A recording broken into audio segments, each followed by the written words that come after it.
This is an AI avatar of Lesix founder Rob Lee. Script produced using a custom-trained AI employee in Claude. Video produced using HeyGen. Now let's begin. Here's the question that keeps coming up in our industry.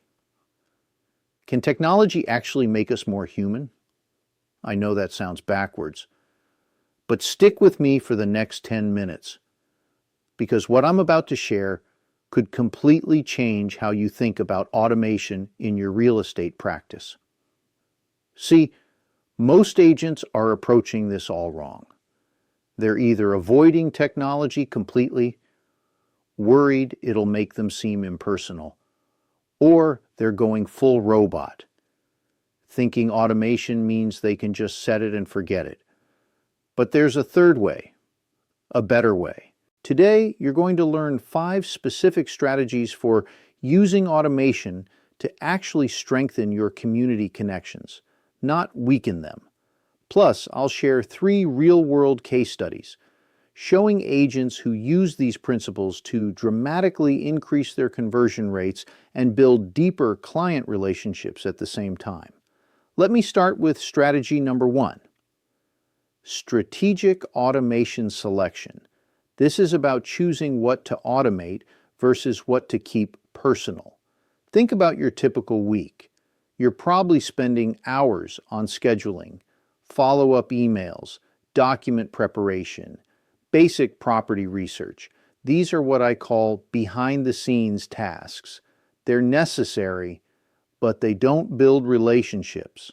Now contrast that with your initial client consultation, your negotiation conversations, those closing celebrations where you hand over the keys. These are front stage moments. This is where relationships are built and strengthened. The secret is simple. Automate the behind-the-scenes work so you have more time for the front stage moments. When you automate your scheduling system, you're not being impersonal. You're ensuring you never miss an appointment with a client who needs you. When you automate your basic follow-up sequences, you're not being lazy. You're creating a safety net that ensures no lead falls through the cracks.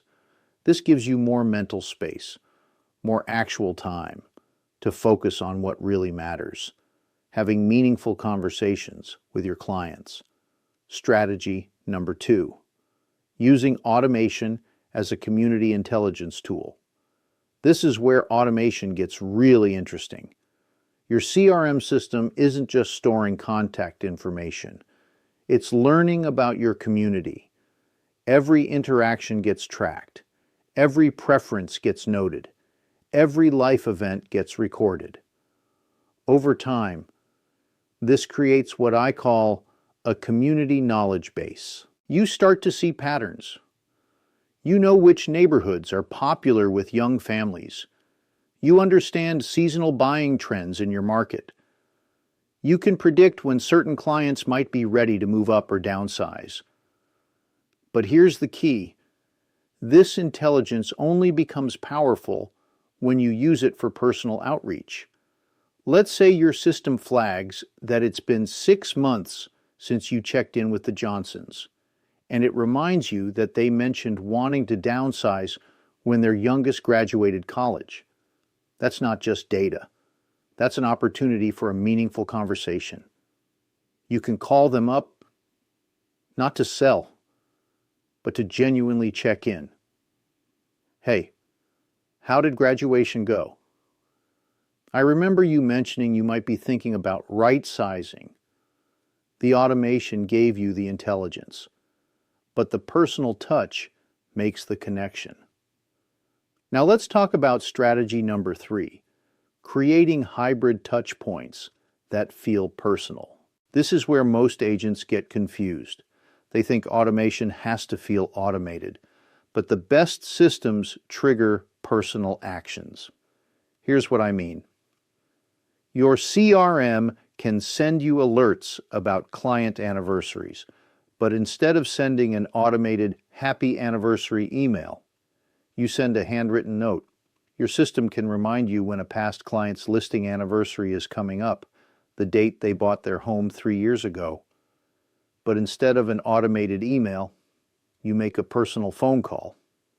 Hey, Sarah, I was just thinking about you. Can you believe it's been 3 years since we found you that perfect house on Maple Street? The automation handles the remembering. You handle the caring. Another example, your lead nurturing system can track which properties a prospect has been viewing on your website. But instead of sending a generic property alert, you create a personalized video walkthrough. Hi, Mike. I noticed you've been looking at homes in the Riverside district. I just visited a new listing there that I think you'd love. Let me show you why. The technology identifies the opportunity. Your personal touch capitalizes on it. Strategy number 4, building systematic community engagement. Community involvement is crucial for real estate agents, but it's also time-consuming. Automation can help you be more present, not less present, in your community. Use scheduling tools to maintain a consistent social media presence, but don't just post generic content. Share local events. Highlight community businesses. Celebrate local achievements. Set up automated newsletter signups for community updates, but fill those newsletters with personal insights about the neighborhoods you serve. Create systematic follow-up sequences for community events, but make sure those follow-ups reference specific conversations you had. Let's say you sponsor a local Little League team. You can automate the process of collecting contact information from parents at games. But then you personally follow up, referencing their child by name, asking how the season went. The automation handles the logistics. Your personal involvement creates the relationships. Finally, strategy number 5. Measuring relationship quality, not just efficiency. This is critical. If you only measure how much time automation saves you, you're missing the point. You need to track relationship metrics too. Are your referral rates increasing? Are your client satisfaction scores improving? Are you getting more repeat business? Are you becoming more involved in your community or less involved? The goal isn't just to do things faster, it's to do meaningful things more often. Now let me share those 3 case studies I promised. First, Elegren Real Estate in Manhattan.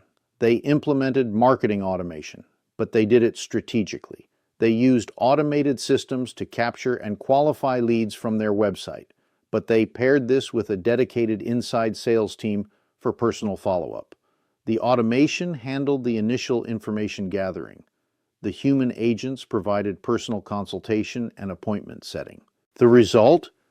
They scaled from 35 to 120 agents in 4 years, and their agents produced 7 to 8 times more revenue than the average Manhattan real estate agent. The key lesson: they used automation to enhance their human capacity, not replace it. Second case study. Adrian Bowe documented how top-performing agents use automation to extend their personal touch. These agents establish personal connections first, through phone calls and face-to-face meetings. Then they use automated follow-ups to strengthen those relationships. A buyer who attends an open house gets a personal phone call, followed by automated emails with relevant property details. Past clients receive personal check-in calls, supported by automated newsletters with market updates. The automation only works because it's built on a foundation of genuine human connection. Third case study. A real estate team using Pipedrive saw a 30% increase in lead conversion rates within 3 months of implementing strategic automation. They automated routine tasks like lead scoring, email sequences, and basic qualification. This freed their agents to spend more time on high-touch activities, showings, negotiations, and personal calls. And here's the interesting part. Research shows that personal calls are the activity home buyers value most from their real estate agents. By automating the routine work, these agents could do more of what their clients actually wanted. So let me summarize the key takeaways. First, Automation should handle the behind-the-scenes work so you can focus on front-stage relationship building. Second, use your CRM as a community intelligence tool that enables more meaningful personal outreach. Third, create hybrid systems where automation triggers personal actions, not impersonal responses. Fourth, automate the logistics of community engagement so you can be more present, not less present, in your local market. And fifth, measure relationship quality alongside operational efficiency. This week, I want you to audit your current systems. Make a list of every repetitive task you do that doesn't directly involve client interaction. Then ask yourself, which of these could be automated so I have more time for the relationship building activities that really matter? Start with one. Pick the task that takes the most time but adds the least value to your client relationships. Automate that first, then use the time you save for more personal outreach. Remember, the goal isn't to become more efficient. The goal is to become more human. Technology should amplify your personal touch, not replace it. When you get this balance right, you'll find that automation doesn't just save you time. It helps you build stronger, more meaningful relationships with your clients and your community. And in real estate, relationships are everything.